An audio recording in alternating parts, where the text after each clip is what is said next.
ஹிஜாபு நிறுவனத்தின் இயக்குனர் சவுந்தரராஜனின் ஜாமீன் மனுவை சென்னை உயர்நீதிமன்றம் தள்ளுபடி செய்துள்ளது.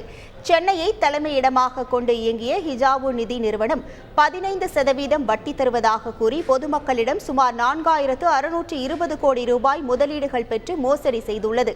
இதுகுறித்து பொருளாதார குற்றப்பிரிவு காவல்துறையினரால் கைது செய்யப்பட்ட நிறுவன இயக்குனர் சவுந்தரராஜன் ஜாமீன் கோரி சென்னை உயர்நீதிமன்றத்தில் மனு தாக்கல் செய்திருந்தார்.